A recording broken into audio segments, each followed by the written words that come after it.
नमस्कार मंडळी, स्वागत आहे सर्वांचं शार्विकाज किचन डायरीमध्ये। आजची आपली रेसिपी आहे तिखट, खमंग आणि भन्नाट अशी कोल्हापुरी भडंग। याच्या प्रत्येक घासात तुम्हाला कोल्हापूरची चव अनुभवायला मिळेल। तर रेसिपीला आपण सुरुवात करूया।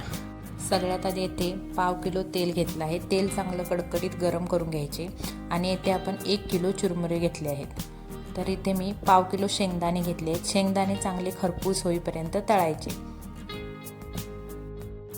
तुम्ही जर चॅनलवर नवीन असाल तर चॅनलला सबस्क्राईब करायला अजिबात विसरू नका, जेणेकरून तुम्हाला नवनवीन रेसिपीच्या अपडेट मिळतील। तसेच बेल आयकॉनवरही क्लिक करा। तर आता हे शेंगदाणे पण बाजूला काढले आहेत। आता यामध्ये आपण फोडणी करूया।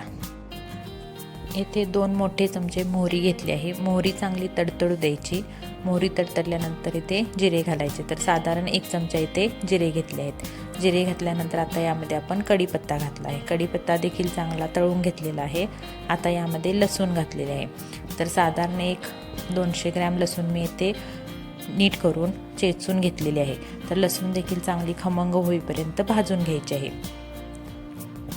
आता यामध्ये आपण घालतोय हळद पावडर। आता आपण घालूया हिंग। तर साधारण 3 चमचे इथे मी हिंग घातला आहे। हिंगामुळे एक खमंगपणा येतो, त्यामुळे इथे नवजीवनचा हिंग आहे तो मी 3 चमचे घातलेला आहे।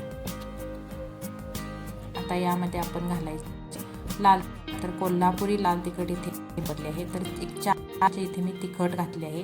तिखट तुमच्या आवडीने तुम्ही कमी जास्त करू शकता। तिखटमुळे कलर देखील खूप छान येतो। तर तिखट घातलेला आहे।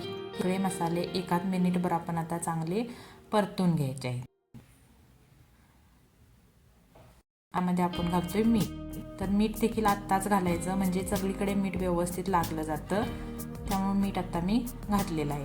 आता यामध्ये आपण चिरमुरे आणि जे तळून घेतलेले शेंगदाणे होते ते ॲड करूया।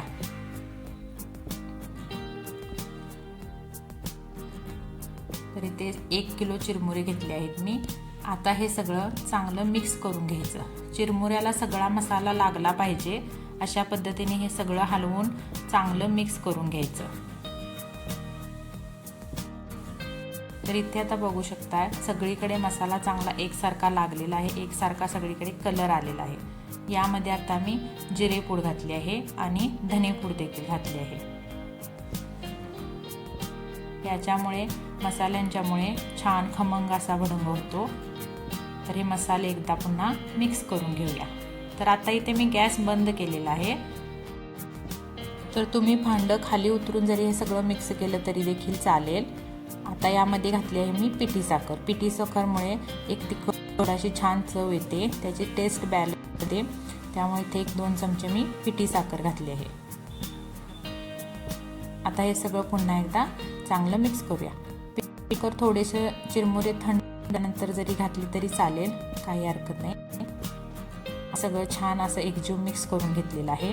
तर इथे आपला कोल्हापुरी भडंग तयार झालेला आहे। तर तुम्ही नक्की ट्राय करून बघा।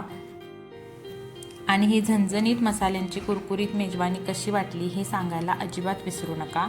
तर अशाच नवनवीन रेसिपीज पाहण्यासाठी आपल्या शार्विकाज किचन डायरी या चॅनलला फॉलो करा, सबस्क्राईब करा, लाईक करा, शेअर करा, कमेंट करा। रेसिपी पाहिल्याबद्दल सर्वांचे मनापासून धन्यवाद।